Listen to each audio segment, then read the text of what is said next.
Meus amados, vamos abrir a palavra de Deus no Evangelho de Cristo, conforme o relato de Mateus. Mateus, capítulo 26.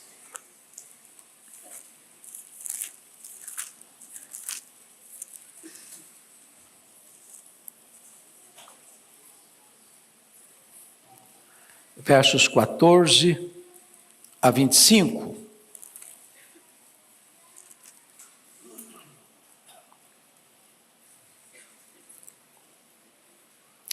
Então, dos 12 chamado Judas Iscariotes, indo ter com os principais sacerdotes, propôs: que me quereis dar?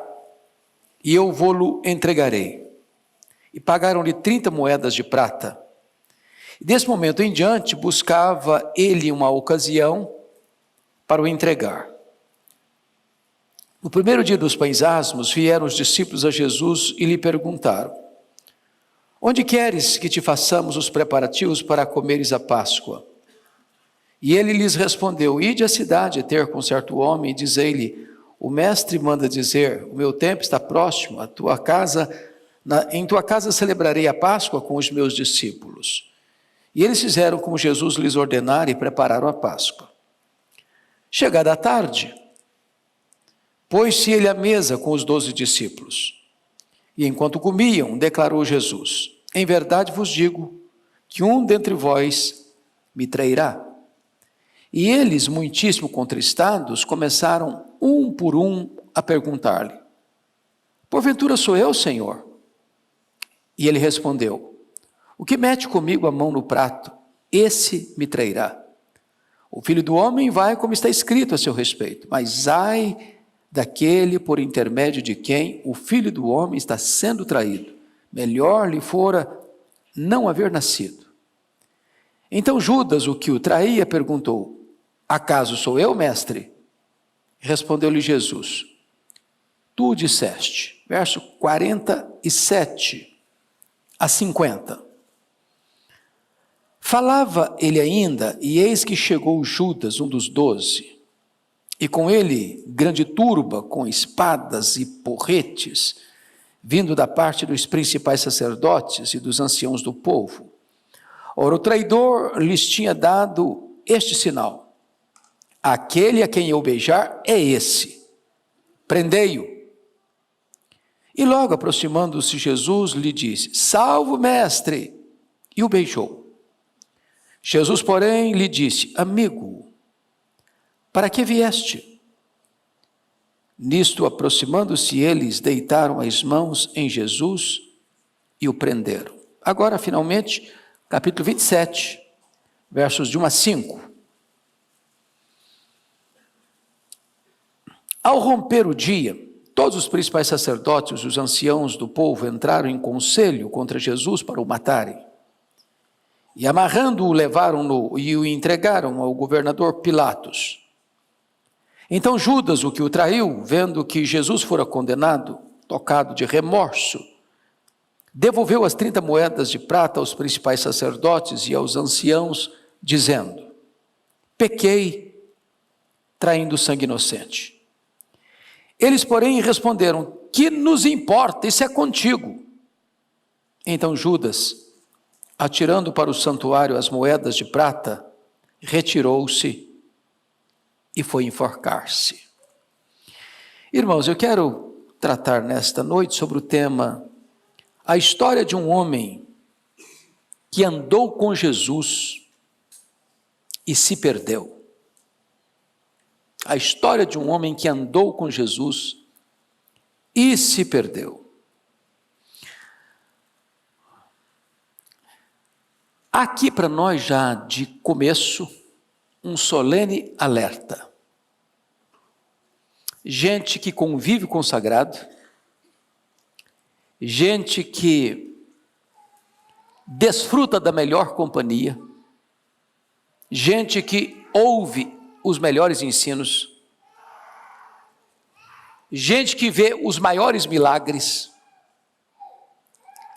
gente que testemunhou pessoas salvas, libertas, curadas e transformadas.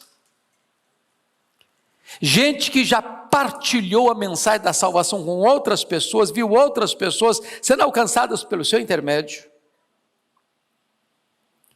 gente que exerce papel de liderança na igreja, gente que ocupa posições de prestígio dentro da liderança da igreja. E apesar de todos esses predicados, ainda se perder. Judas é um alerta para todos nós. Judas andou com Jesus, Judas ouviu Jesus, Judas viu os milagres de Jesus, ele viu cegos vendo, ele viu mudos falando, ele viu surdos ouvindo, ele viu coxos andando, ele viu mortos ressuscitando, ele viu famintos sendo alimentados, ele viu tempestades se acalmando, mas ele, mesmo assim, se perdeu. A trajetória dele é uma trajetória de declínio a declínio. De apóstolo a ladrão.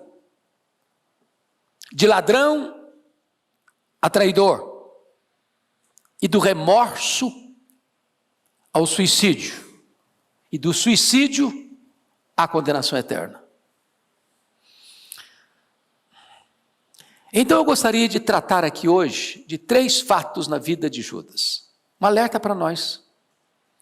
Porque a grande questão hoje, no meu coração, tanto para mim quanto para você, é de nós fazermos um diagnóstico da nossa própria vida.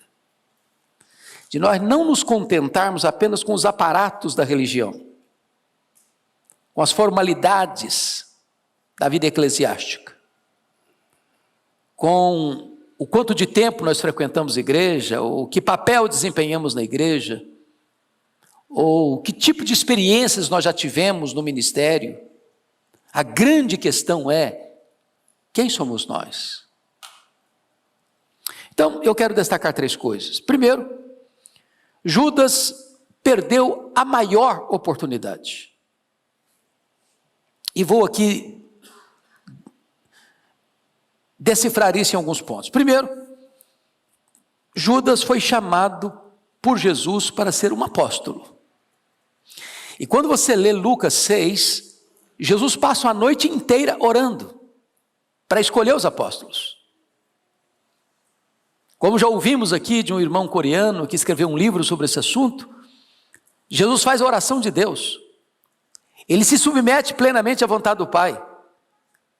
E ao final de uma noite toda de oração, submetendo-se à vontade soberana do Pai, ele escolhe 12 homens. Dentre tantos discípulos, ele escolhe 12 apóstolos. E Judas está entre eles. Poderíamos até dizer que Judas tinha algumas características especiais. Ele era o único judeu dos discípulos, os outros eram galileus. Ele era de uma região geográfica mais instruída. Ele tinha um background mais favorável. Os outros discípulos lá da Galileia, uma região mais rural, uma região mais atingida pelos gentios, mais mística, mas Judas não, parece que tinha um berço mais avançado, mais evoluído. Quando você vai olhar o cenário dos 12, o Pedro era muito temperamental, falava sem refletir. Ele tinha que falar alguma coisa, mesmo sem saber o que estava falando. Um cara explosivo. Se você vai olhar, Tiago e João eram chamados de filhos de Boanerges, caras eram explosivos. Explosivos. Queriam trazer fogo do céu para queimar os opositores, os samaritanos. Se você vai olhar Tomé, o camarada era incrédulo. Se você vai olhar o Filipe era aquele cara preconceituoso, mas será que de Nazaré pode ser alguma coisa boa? Se você olha o Mateus é funcionário público do Império Romano, diríamos hoje extrema direita, se você fosse olhar ideologicamente falando. Se você vai olhar o Simão Zelote, ele defendia pegar em armas para defender Israel. Diríamos hoje seria quase uma extrema esquerda nessa posição, um revolucionário. Judas, você não tem qualquer senão. Nenhuma palavra simples, esse camarada é problemático, esse camarada é complicado, a ponto de quando vai se dar um cargo de confiança entre os 12, eu não sei como é que foi a escolha, se foi indicação, se foi eleição interna, o certo é que ele foi o escolhido. Ele tinha qualidades especiais, ele era habilidoso, sabia lidar com conta, tinha uma capacidade muito cirúrgica para fazer avaliação de bens. Foi ele que avaliou o perfume lá da Maria, né? Em mais de 300 denários. Mas mais do que isso, Judas tinha um bom nome. Irmão, Judas era um dos nomes mais belos de Israel. Ele vem da mesma raiz de Judá. Vocês se lembram que quando Lia deu à luz Judá, ela começa a louvar a Deus. E Judá e Judas significa louvor. Esse nome era um nome tão lindo, era um nome tão preferido em Israel, que quando Maria tem um filho, porque ela teve outros filhos, um dos filhos de Maria chamava-se Judas, que é o autor da carta de Judas. Um nome maravilhoso, um nome desejado, um nome aplaudido, um nome reconhecido. Mas depois de Judas, quem bota hoje o nome de Judas num filho? Só um desavisado.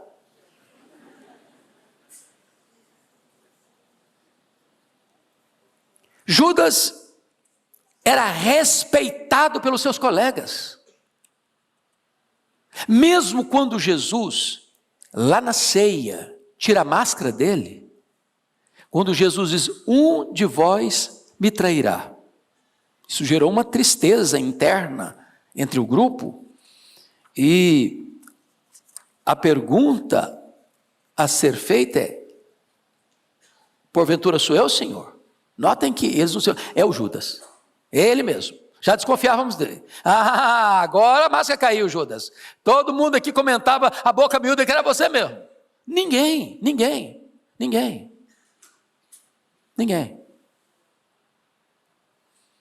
Ele desfrutava de tanta confiança do grupo, que mesmo quando Jesus disse, é aquele que mete a mão no prato comigo, e esse que vai me trair, aí o Judas tem ainda o desplante de perguntar, mestre, porventura sou eu? Quando ele já tinha vendido Jesus, pelas 30 moedas de prata. E Jesus responde, tu dizes. E Jesus diz, o que você tem que fazer? Faça logo. E Satanás entrou nele, e ele saiu da mesa. E os colegas nem assim pensaram que ele era um traidor. Acharam que, como tesoureiro que era do grupo, tinha saído para comprar alguma coisa para a festa da Páscoa. Judas desfrutava de um bom nome, de uma boa reputação, da confiança dos seus colegas. Mas mais do que isso, Judas viveu e conviveu com Jesus. Que privilégio! 3 anos com Jesus. Fez, pastor Arival, o melhor seminário do mundo.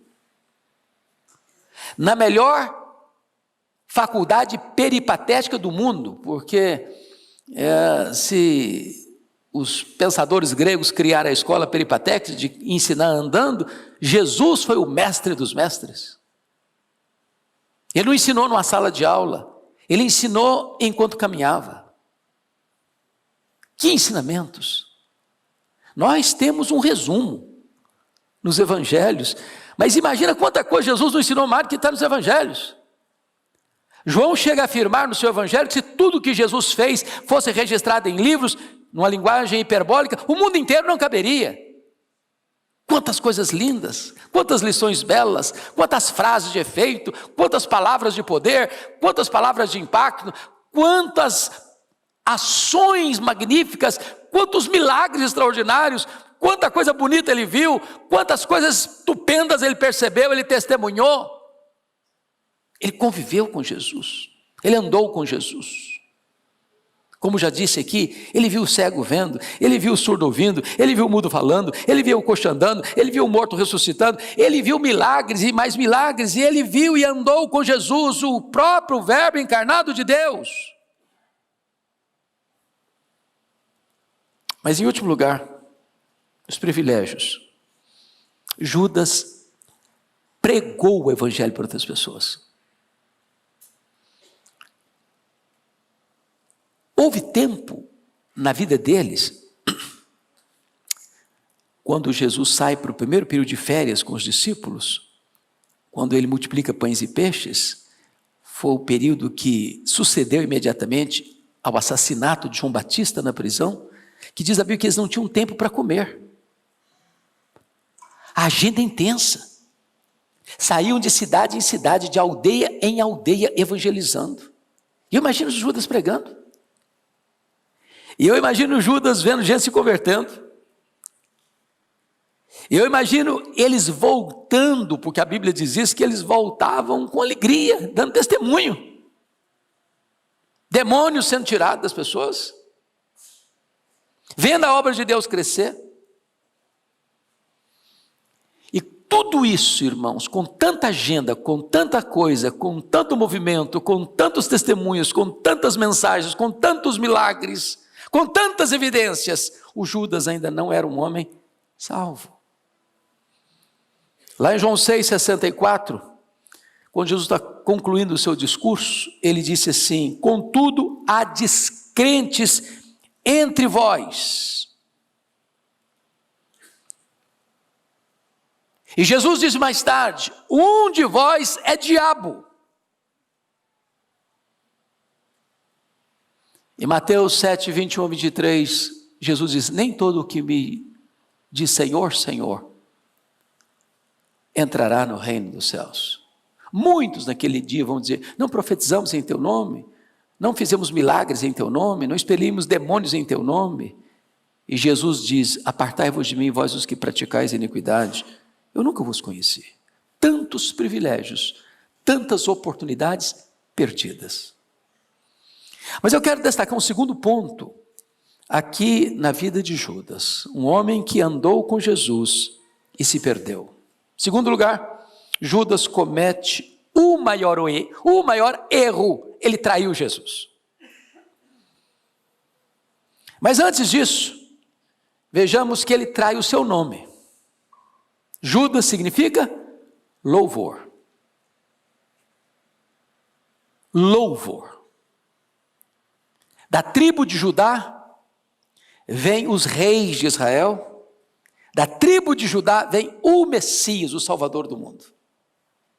Ele trai o nome, ele trai o legado, ele trai a sua história, ele trai o seu nome. Hoje você põe o nome de Pedro, Tiago e João, mas não põe o nome de Judas mais. Segundo, ele traiu o seu talento. Porque qual era a expertise dele? Lidar com dinheiro. E qual foi a rasteira dele, o caminho escorregadio dele? Amor do dinheiro. Percebeu isso? A área que ele dizia: isso aí eu entendo, isso é minha área, isso aí eu sou forte, deixa comigo que esse negócio eu domino. Eu sou especialista nisso. Eu tenho competência para isso, eu tenho capacidade para isso, eu estudei para isso, sou formado nisso, eu sou a pessoa mais qualificada para tratar dessa matéria, então pode deixar comigo que dessa área eu cuido. Pois exatamente na área que ele era especialista, foi a área que derrubou. A motivação, irmãos, de Judas em trair Jesus foi ganância. Qual foi a pergunta que ele fez para os sacerdotes? Que quereis me dar? E eu entregarei. E sabe por quanto ele vendeu Jesus? 30 moedas de prata. Sabe o que são 30 moedas de prata? Era o preço de um escravo que tinha sido escorneado, ferido, machucado por um boi. Não era um escravo saudável, não, um escravo ferido. O dinheiro que ele vendeu Jesus era 1/10 do valor do perfume que Maria derramou sobre a cabeça de Jesus. Ele vende Jesus por essa ninharia, para retratar como ele desprezava Jesus, apesar de ser um apóstolo de Jesus.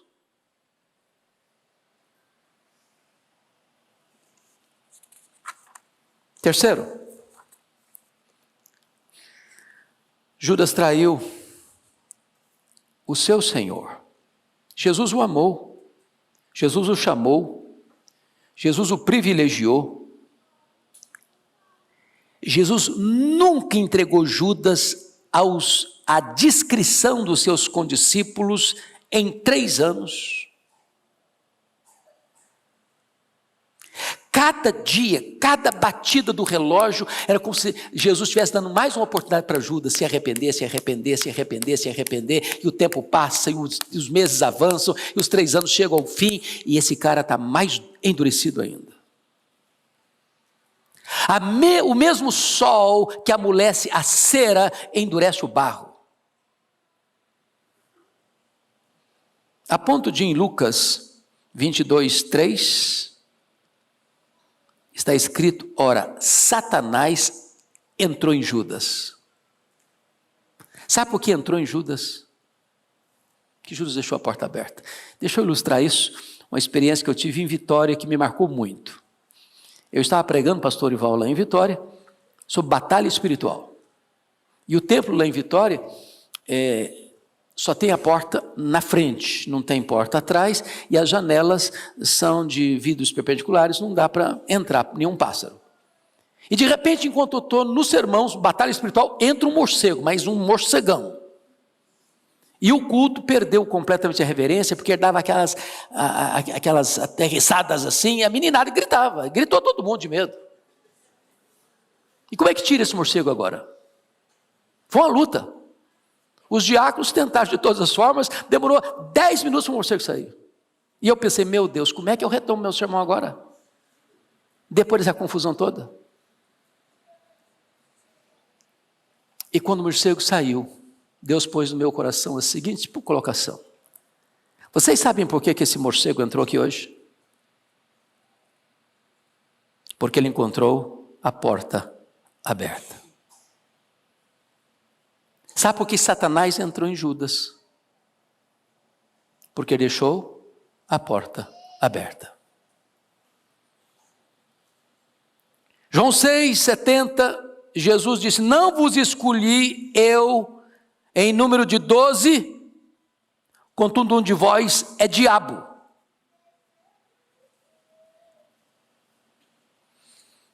Lá em João 12, versículo 6, naquele episódio de Maria, derramando o preciosíssimo perfume sobre a cabeça de Jesus, enxugando os pés de Jesus com seus cabelos, e diz a Bíblia que Judas é quem avalia o perfume em mais de 300 denários, os discípulos acompanham-no na sua avaliação e na sua ira contra Maria, porque o argumento de Judas é que aquele era um desperdício, porque aquele valor poderia ser vendido e dado aos pobres.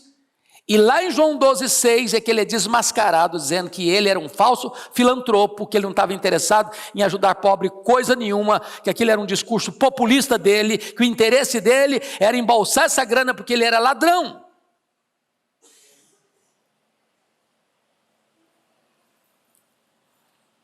Mas mais do que isso, Judas é dissimulado. Dissimulado. Porque notem vocês que quando ele vem para a mesa no cenáculo, o que já tem acontecido? Ele já foi lá vender Jesus, porque se você pega a lógica do texto, ele sai lá de Betânia, quando ele fica frustrado com o gesto de Maria, ele sai de Betânia, que são 10 quilômetros de Jerusalém, nas caladas da noite, ele vai lá em Jerusalém, pergunta para os principais sacerdotes, quanto vocês querem me dar, e eu vou entregar Jesus para vocês. Depois desse comércio profano, é que ele sobe para o cenáculo, onde os discípulos estão reunidos com Jesus. E veja comigo, por gentileza, João, pode deixar que eu vou ler aqui, vocês me acompanhem. João 13. Olha que coisa interessante. A partir do verso 1. Ora, antes da festa da Páscoa, está aí no telão para você ler, sabendo Jesus que era chegada a sua hora de passar deste mundo para o Pai, tendo amado os seus que estavam no mundo, amou-os até o fim. Durante a ceia, tendo já o diabo posto no coração de Judas Iscariotes, filho de Estivão, que traísse a Jesus. Olha que coisa. Ele vende Jesus e vai lá dissimuladamente assentar-se à mesa como se tivesse comunhão com Jesus. É dissimulado. E aqui o que acontece? Jesus sabe disso. Versículo 3, sabendo este que o Pai tudo confiara às suas mãos e que ele viera de Deus e voltava para Deus, levantou-se da ceia, tirou a vestimenta de cima e tomando uma toalha, cingiu-se com ela, deitou a água na bacia, passou a lavar os pés dos discípulos e a enxugar. Que discípulos? Inclusive Judas. Inclusive Judas. E agora Jesus volta para a mesa e dá uma lição para eles. Vós me chamais Senhor e Mestre, fazeis bem porque eu sou, e eu dei o exemplo. E agora Jesus vai instituir a ceia, vai fazer a transição da Páscoa para a ceia. Quando ele faz a declaração, um de vós me trairá. A angústia muito grande de todos. Agora notem, a pergunta de todos foi essa: porventura sou eu, Senhor? Senhor, Senhor. Qual foi a pergunta do Judas? Porventura sou eu, Mestre? Mestre.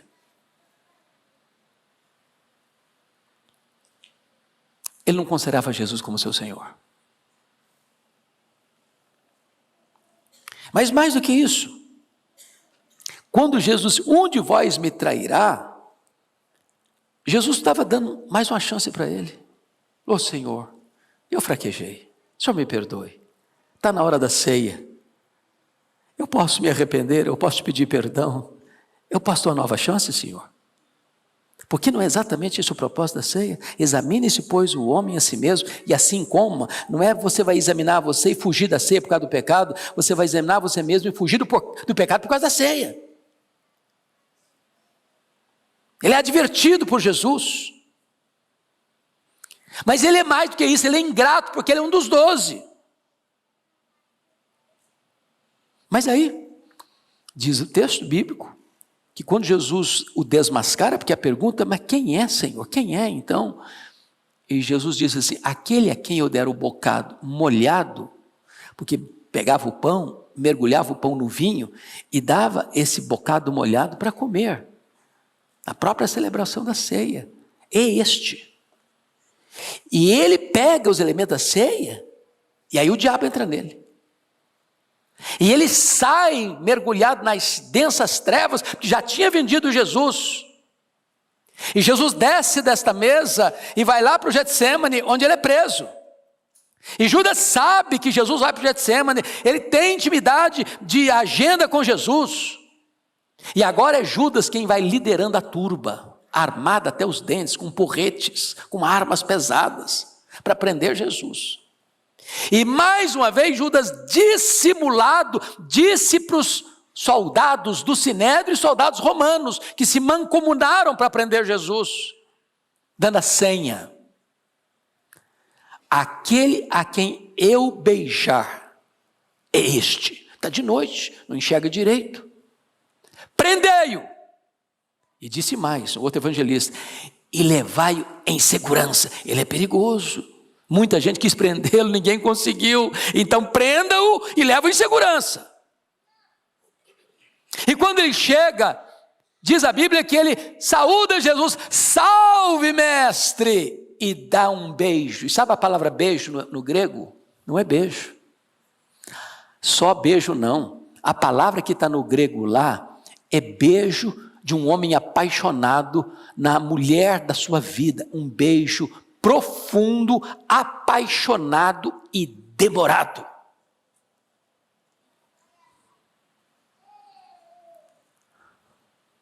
Veludo nos gestos, dureza no coração. Mas como Jesus o aborda? Amigo, por que vieste? Com um beijo, traz o filho do homem. Olha como Jesus o trata, amigo. Essa, de certa forma, é a última oportunidade que Jesus está dando para esse indivíduo se arrepender. Mas parece ser tarde demais para ele. Cometeu o maior erro da sua vida. Traiu a Jesus. Mas eu quero terminar. Eu quero terminar com o último ponto. Judas recusou a maior oferta, o perdão de Jesus. Versículo 27:3. Então Judas, o que o traiu, vendo que Jesus fora condenado, tocado de remorso, devolveu as 30 moedas de prata aos principais sacerdotes e aos anciãos. Notem comigo que se Judas traiu Jesus, o Pedro negou Jesus. 3 vezes.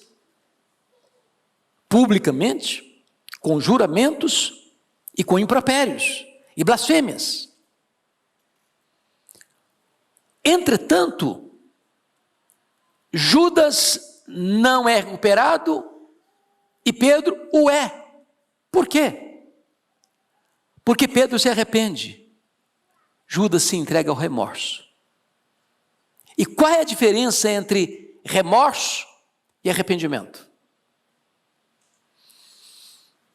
Arrependimento é uma palavra técnica que implica 3 áreas essenciais: razão, emoção e volição ou vontade.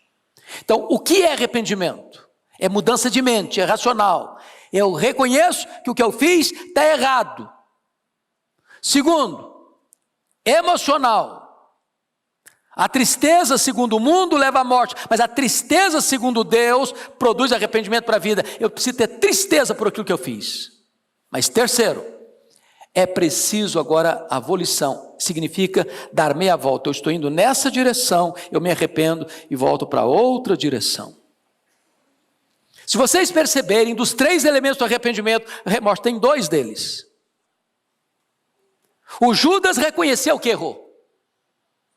Graficamente ele disse: pequei contra sangue, traindo sangue inocente. Ele está convencido de que ele errou. Segundo, ele sentiu tristeza pelo erro dele.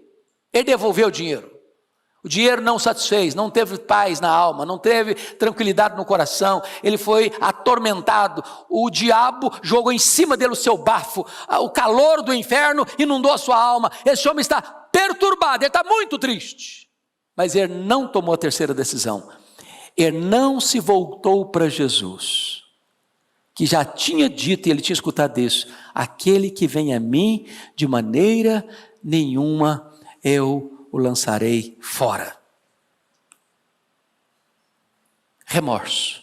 O remorso produz morte, desespero, fim de linha. Ele não se arrependeu. Segundo, Judas confessou o seu erro, com a consciência pesada, mas não confessou a quem deveria ter confessado. Ele foi lá nos sumos sacerdotes. E ele sabia que os sumos sacerdotes queriam matar Jesus. Ele era discípulo, conviveu com todas as conversas ao longo de tanto tempo. E ele chegou lá e disse: eu traí sangue inocente, achando que poderia talvez encontrar ali algum alívio, alguma mudança nos rumos dos acontecimentos. E os sumos sacerdotes disseram: isso é contigo, nós não estamos interessados na sua vida, na sua consciência, isso é com você, isso é problema seu.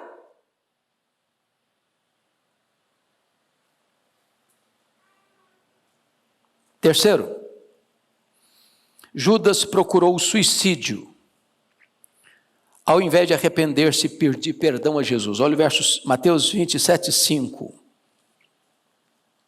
Então Judas, atirando para o santuário as moedas de prata, retirou-se e foi enforcar-se. Ele não quis mais esse dinheiro.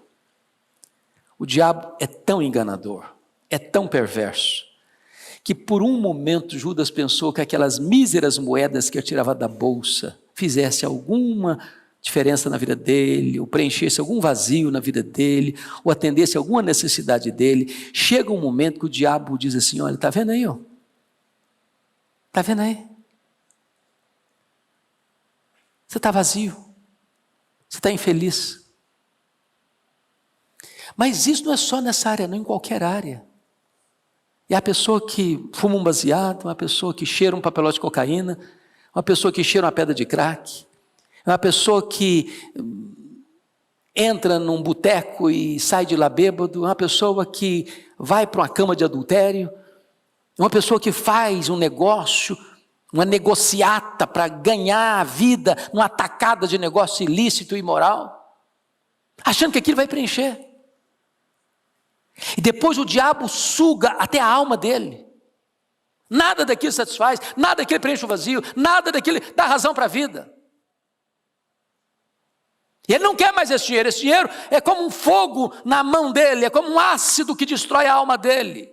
Ele joga o dinheiro para lá e sai dali, em vez de correr para Jesus, confessar o seu pecado, ser perdoado por Jesus, ele sai dali e vai cometer suicídio. O suicídio é uma armadilha do diabo, é uma trama satânica, é um golpe fatal. É o diabo sussurrando nos ouvidos dos desesperados: olha, agora o seu caso chegou ao fim, agora fim de linha, agora fundo do poço, agora não tem mais jeito, agora vê se tem pelo menos a hombridade de dar cabo da sua vida. Mas a solução para as nossas angústias não está no suicídio, está em voltarmos-nos para Jesus. Ele é rico em perdoar, Ele tem prazer na misericórdia. Não importa quão profundamente você caiu, não importa quão longe você foi, não importa quanto tempo você está preso, não importa quão destruída está a sua alma, não importa quão corrompido esteja o seu coração, se você vier para Jesus, se você se render a Jesus, nunca Ele vai lançar você fora. Há perdão, há libertação, há salvação, há vida nova, há recomeço, há céu, há bem-aventurança eterna para você. Mas finalmente, Judas perdeu todas as oportunidades e foi para o seu próprio lugar. Está lá em Atos 1:25. Foi para o seu próprio lugar. Que lugar é esse? O próprio inferno. Que fim trágico de alguém que teve todas as oportunidades e desperdiçou todas elas, que teve várias advertências e não ouviu nenhuma delas.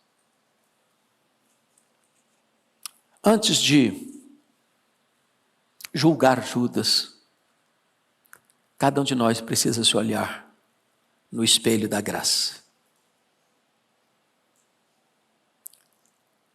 Porque Judas tinha características que talvez fossem melhores do que as nossas.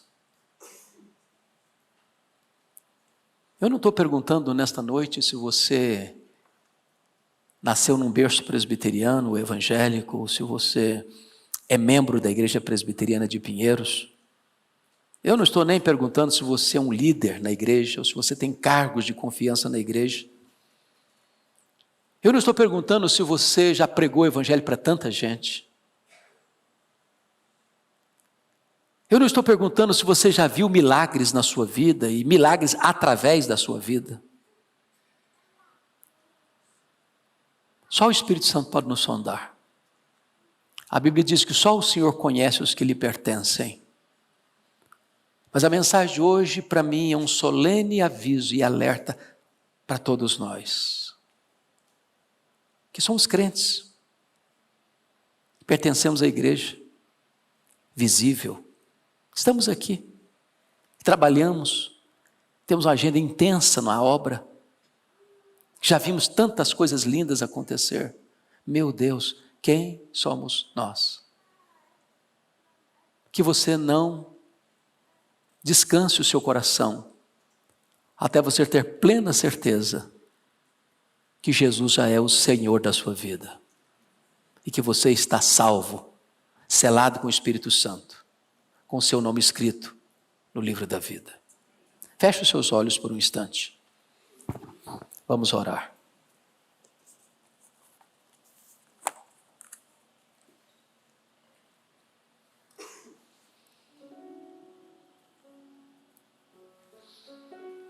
Essa decisão é sua, exclusivamente sua, e de mais ninguém.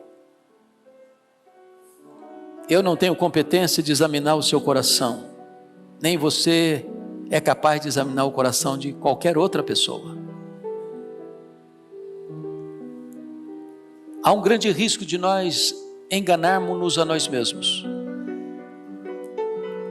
de acharmos que a nossa relação institucional pode ser uma segurança para nós, ou o fato de nós conhecermos Jesus, andarmos com Jesus, vermos milagres de Jesus, fazermos a obra de Jesus, ocuparmos posição de destaque, liderança na igreja de Jesus, que isso nos garante a salvação. Examine o seu coração. E nesta noite, se você tem qualquer dúvidas de que Jesus é o seu Senhor, hoje você pode se render a Ele, hoje você pode entregar o seu coração a Ele, hoje você pode receber dEle perdão, salvação e vida eterna. Se você quer que eu ore por você nesse sentido, enquanto a igreja de olhos fechados está orando ao Senhor, levante uma das suas mãos na galeria aqui embaixo, eu vou orar por você. Louvado seja Deus. Louvado seja Deus. Louvado seja Deus. Mais alguém? Na galeria, louvado seja Deus, louvado seja Deus. Mais alguém na galeria? Louvado seja Deus, louvado seja Deus. Louvado seja Deus. Aqui embaixo, mais alguém? Louvado seja Deus, louvado seja Deus, louvado seja Deus. Louvado seja Deus, louvado seja Deus, louvado seja Deus, louvado seja Deus. Eu vou orar com vocês, louvado seja Deus. Deus, aqui está o teu povo, aqui está reunida a tua igreja. E nesta noite, Senhor, nós te pedimos que o Espírito Santo, que sonda, que conhece, que tem o poder de trazer luz, tocar o nosso coração. Não queremos viver de aparência, não queremos viver apenas com formalidades religiosas. Nós precisamos de um toque profundo do Espírito Santo na nossa vida. Então alcance esses irmãos e irmãs, dá-lhes agora, nesta noite, a alegria, a convicção, a certeza, a garantia da vida eterna em Cristo Jesus. Traz segurança, traz paz, traz gozo, traz alegria. E dá a bênção, Deus, de a tua igreja viver plenamente, com muita exultação, com alegria indizível e cheia de glória, o desfrute da bênção suprema da vida eterna em Cristo Jesus. Segura firme a mão desses irmãos, conduze-os em triunfo, de fé em fé, de força em força, de glória em glória, até que eles cheguem diante de ti em Sião e desfrutem da bem-aventurança eterna, em nome de Jesus, amém.